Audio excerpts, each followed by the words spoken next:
Hello everyone and welcome back to episode 2 of Shop Talks. And you may be wondering, are you using a bong as a mic stand? Why, yes I am. Why are you asking? Well, if I wanted to, I can take a big old hoot while I'm doing this old podcast here without having to get up and doing all those fancy maneuvers to get out of this chair. And also, I just simply don't have the money for a mic stand. So if you want me to be a higher production, send me some money, okay? Well, I got a couple of things to talk about today. First off, when I get drunk, I guess I think I become Snoop Dogg because I went through my notes the other day and I must be drunk when I wrote these because I forgot like bars and like raps written down in my notes and I don't recall making them. Let's just see the first one I can find you. Okay, these ones are bars. Just one more time. These are bars. Woke up, nothing but socks on. That bitch from the club must have me sleepwalking. No way I would have hit. Only with the bat, cat in the hat, Jim Carrey green mask on when I arrived with a magnum, no gat, only Jimmy's. Jimmy's? Jimmy two shoes on. Tight, extra tight, this is a marathon, not a 100 mil dash. Woo! Stay with me everyone. Bars! I got a couple more here, let's see. Oh yeah, and I don't know what this is. I also found this. Chickens under the couch. Methods. No, sorry. Oh yeah, I got it right. Chickens under the couch. Methods on the couch. Then, yeah, don't even know what that's from. Oh, I remember. I don't think I can say it on here. Or, yeah, I can. When I used to live up there, there's a guy who owns a bunch of chickens. And he keeps them under his trailer. And I'm pretty sure one night he had a meth head sleep on his couch, and me and my buddies were like drunk and like joking around, and that's one of my jokes. I don't know why I wrote it down. It's pretty funny, but you had to be there kind of funny, you know what I'm saying? Okay, then raw dog soup kitchen. Yep. So take notes, boys and girls, if you want to start a soup restaurant. I recommend Raw Dog Soup Kitchen. Sounds pretty scrumptious. Okay, finally found another one, I think. 7 bullets. Put them in your chest. Get my 7 dwarves to run through you, bitch. They get chain coats. It would be like cricket mates. Birds! Yeah, and like, that, I think I deleted a bunch because they were just fucking dumb. Then yeah, fuck. And other news, before I decided to do this podcast, I came across this article from my town, and it says, man wielding homemade spear arrested alongside hype man. Like, yeah, let's read through this article a little bit, shall we? RCMP investigates a standoff where police shot and arrested a man with homemade spear. Like, what kind of spear are we talking about? Like, what era? Like, 1000 BC, like Niagara Falls, like, kind of spear? I don't know. But, on Monday, September 27th, day after my birthday, keep that down. Keep that in the old noggin there because my birthday is September 27th. 26th. And I'll appreciate some birthday wishes this year, because I'll be 24, and this is my Kobe year. No, what year is 23? That's Kobe, it's an auto one. I get so sidetracked, I need to find out. I'm just gonna look up 23 basketball player. Yeah, that's Jordan. Michael Jordan, yeah, I'm right, this is my Jordan year. This time next year I'll be in LA, in a mansion, fucking bitches. In the pool next to my chocolate milk because it's delicious.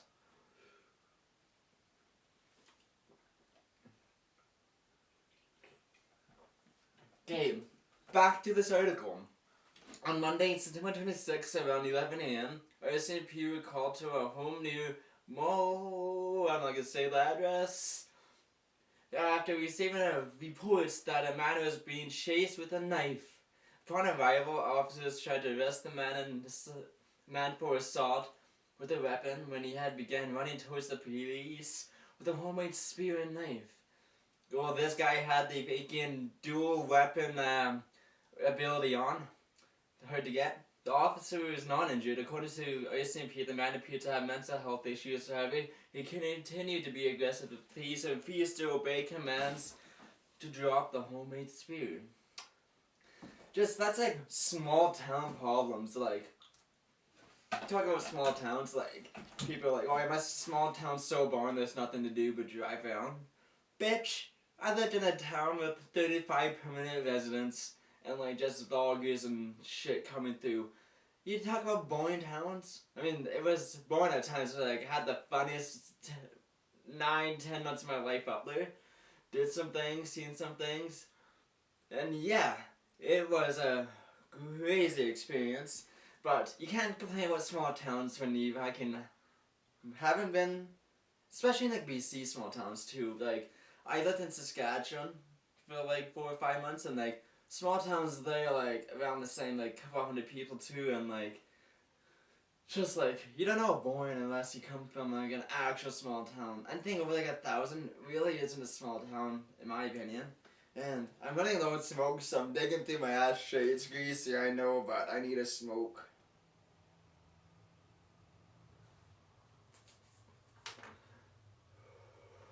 Let's talk about one of the first times I've ever done acid. So, where were we? I was in good old Goldridge.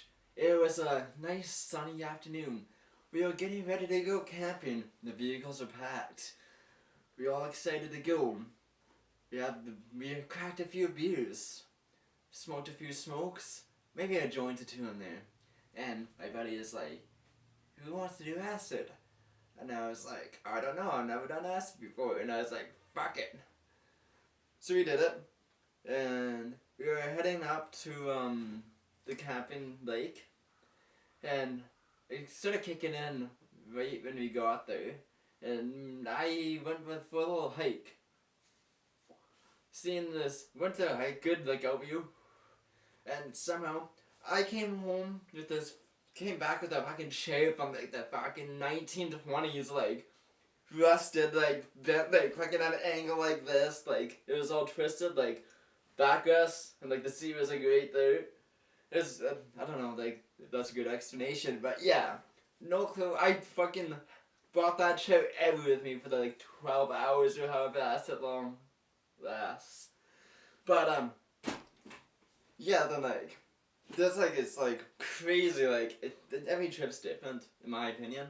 This trip was a fun one, like, me and my buddy Brad were in the back seat, and we were driving around, and all of a sudden, we were fucking giants, and, like, the car, everyone in the front was, like, tiny, and it was, like, one of those cars that are, like, that they're way high in the back, and, like, yeah, you know what I'm saying, but, yeah, then also, I was just standing there trying to roll a joint packed up an acid, and, like, I thought I shit my pants, but, like, there was snakes coming out my ass. It was the fucking weirdest feeling ever. No, it wasn't snakes. I thought slugs were coming out my ass, and it was the weirdest, slimiest feeling ever. But, I went fishing on acid, and that was crazy, and, like, it was just, like, on a rowboat, dumbest thing I ever did. The person I was with wasn't on acid, so it was all good, but, probably still not all good. I still couldn't drown. I can swim like a fucking rock. But, what was I gonna say? Oh yeah, the rooms were turning into snakes, and like, thank God I wasn't scared of snakes, as I would have fucking freaked out, I think. But, what else can we talk about on today's episode of Shop Talk? I got a few notes into down, and then let me just read my notes. Let's talk about the time we went to old Nashville. Fucking best trip of my life. It was in October. And I, went down there. And I can say, just getting there was wanted to fucking jump off the highest building I could find because of like fucking COVID protocols and just fucking dumb and bullshit. But yeah, went down there. I stayed at a hostel. Met a good group of fucking boys. Like we just went out every night and just got sloshed. But yeah, like actually almost got robbed down there. Like me and dude were fucking outside the one of the bars, and this guy comes up and like instead of looking over our shoulders, like our phone, and like we were trying to figure out like where we parked the car in. The guy was like, "Oh yeah, where you guys going? Like where you guys staying? Like don't worry, I can tell you guys later." Like, bro, don't know you. I'm not gonna fucking trust a random guy off the streets at fucking like 2 in the morning to take us to a vehicle or where we fucking staying. Like, do I look like a fucking dummy? Don't answer that because I probably do, but I'm not that dumb. Back off. But yeah, like just coming back. Oh yeah, I did mushrooms on that trip too. Like first time doing mushrooms like by myself. No, I did mushrooms by myself a few times, but like, holy, from all this fucking 2 podcasts, it sounds like I'm getting addicted to psychedelics. I promise I'm not, but yeah, like they also have like a 0 tolerance for drugs, and I'm just like kind of tripping in the fucking like lobby, talking to this fucking cute fucking front desk lady for like 2 hours back. But coming back was a whole fiasco. Fuck. First, took the wrong COVID test that kind of doesn't accept. Like I took the fast track one, but they only accept the PVO one or whatever it's fucking called. So stuck in Nashville next to like 2-3 days. Had to spend a fucking $400 on that test. Fuck me, right? Then that's all good. Came back positive. I got fucking 4 positive COVID tests in fucking 2 weeks. And still didn't get COVID. I was out every night with fucking thousands of people around me partying my ass off. But yeah, got to the airport. The guy was like, "Oh, hold on, I don't know if you can go back to Canada. Like, you got a positive test, but like, I don't know if you accept this test, bitch." I looked at the fucking test I needed to take, and I got the vape, and he went back to like, I don't know, the fucking TSA people, and like 15 minutes I'm like waiting. I'm like, fuck, am I gonna be just stuck in like Alabama, like Nashville or whatever, and fucking gonna just go work on a farm? Like I wouldn't mind that back. Kind of like a dream of mine is just like, if this shit doesn't work out after fucking, I'm gonna freaking try my ass off until I'm like 30 probably, and like if it doesn't work out, just go farm. Fuck me, right? But yeah, where was I? I was waiting there. He finally came back. He's like, "Oh, you all good to go?" My flight was to Nashville, to Dallas, then to Vancouver, British Columbia. Fuck me, right? Like, got to Dallas. It's all fucking stormy and my flight gets delayed and fucking cancelled. So they're like, "Oh yeah, you're gonna have to like wait, like, don't know how long." So it was spent the night in Dallas at the airport, just like on the ground. And they started calling names like the next flight available. There was like 4 seats left, and then like holy fuck, like 4 seats left, like. And I think they went, I don't know how they did it, but like if it was from last names, like first at the beginning I would have been fucked because I was with my last name begins with S. They call these names like last name could you call like my heart just pumping.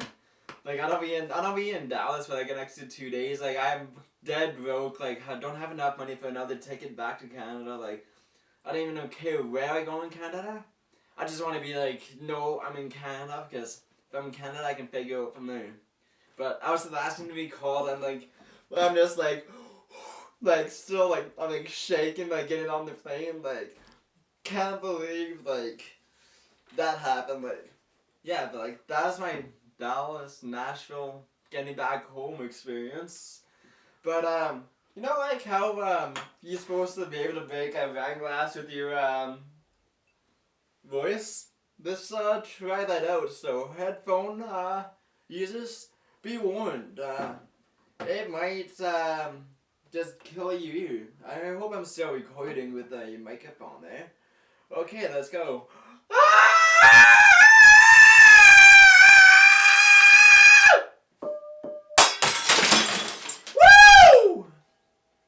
Wow. I hope I'm not bleeding.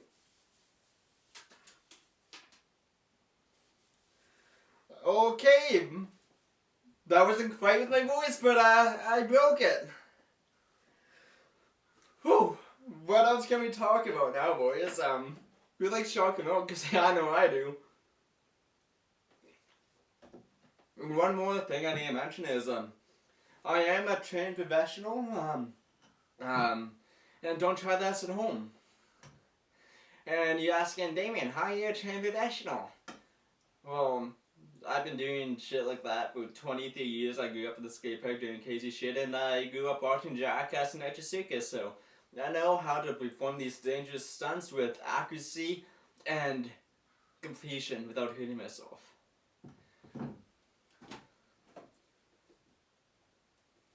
Well, I've been rambling on for like 15-ish minutes, I think, and that was ill prepared for this one too. I just wanted to get a video. I've been in a slump, you know. Winter blues. Winters are just about over, and when we started traveling with my buddy Howard there and filming public videos, you know. I'm gonna bring the Braxton character from my TikTok out. I'm gonna be going to like college campuses and try to pick up chicks with my Braxton douche video and just messing with people with that. Think I want to bring my Norman character, try to incorporate him into some videos, and yeah, this year's gonna be a fucking crazy season of my life. 23 cool Jordan year, you know what I'm saying? And yeah, I really want to start Twitch streaming too, but like, I got shitty Wi-Fi and I don't have a computer or anything, but if I can figure out how to just get like my own Wi-Fi in like the shop or something, I'm gonna start Twitch streaming. And now yeah, I bought a OV, little fifth wheel, and once I get that all set up and cleaned up, I'm going to be doing a MTV Cribs type video in there. And if you guys have any other suggestions on what you want me to do or what you want to see from me, drop those in the comments. And that's my timer, because my camera only has a 20 minutes film time, and it's about there. So hope you enjoyed this episode of the Shop Top episode 2, and yeah, I'll catch you in the next one. Thank you very much, and remember to like, subscribe, and comment, and all that good shit, and share this with all your friends, and just blast my shit. So if you actually like watching me, I can do this full time and don't have to go to my shitty ass job. I'm just kidding, it's not shitty, I just not what I want to do with my life. So if anyone from the work's watching this, I love you guys, and I don't hate it. It's just like not what I want to do for my career choice. Bye.